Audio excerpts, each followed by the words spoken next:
नमस्कार. फक्त योजना या YouTube चॅनलवर मी ओमकार तुमचं स्वागत करतो. तर संपूर्ण महाराष्ट्रातील मुख्यमंत्री लाडकी बहीण योजना, तर या योजनेअंतर्गत ज्या महिला पात्र झालेल्या आहेत, त्यांच्यासाठी आनंदाची बातमी.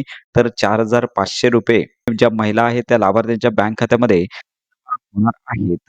तर यामध्ये पाहू शकता, की मुख्यमंत्री माझी लाडकी बहीण योजनेच्या अर्जाची पडताळणी प्रक्रिया सातत्याने सुरू आहे. ज्या महिलांनी 31 जुलैपर्यंत अर्ज केला होता, त्या महिलांना ₹3,000 खात्यामध्ये जमा करण्यात आलेले आहेत. मात्र 31 जुलैनंतर अर्जाची पडताळणी प्रक्रिया सुरू असून महिलांना लवकरात लवकर लाभ मिळणार आहे. तर अशी माहिती बालविकास मंत्री अदिती तटकरे यांनी दिली आहे. तर लक्षात घ्या, ज्या महिलांचे अर्ज जुलै महिन्यापर्यंत मंजूर करण्यात आले नव्हते, जुलैनंतर अर्ज मंजूर झाले आहेत, अशा सर्व लाभार्थी महिलांना जुलै, ऑगस्ट आणि सप्टेंबर अशा तिन्ही महिन्यांचे जे हप्ते आहेत, म्हणजे ₹4,500, तर असा लाभ एकत्रित जमा केला जाणार आहे. आणि याचबरोबर उर्वरित ज्या महिला आहेत, ₹1,500 म्हणजे तिसरा हप्ता जो आहे, तो जमा केला जाणार आहे. तर अशा प्रकारे लवकरात लवकर ज्या महिलांचे अर्ज पेंडिंग राहिलेले आहेत, त्यांनी अर्ज पूर्ण करून घ्यायचे आहेत. आवश्यक कागदपत्रे देखील सबमिट करायची आहे. तर ही महत्त्वाची योजना आणि माहिती इतरांपर्यंत नक्की शेअर करा. योजनांसंदर्भात खात्रीशीर अपडेट्स मिळवण्याकरता आपल्या चॅनलच्या कनेक्टमध्ये राहा.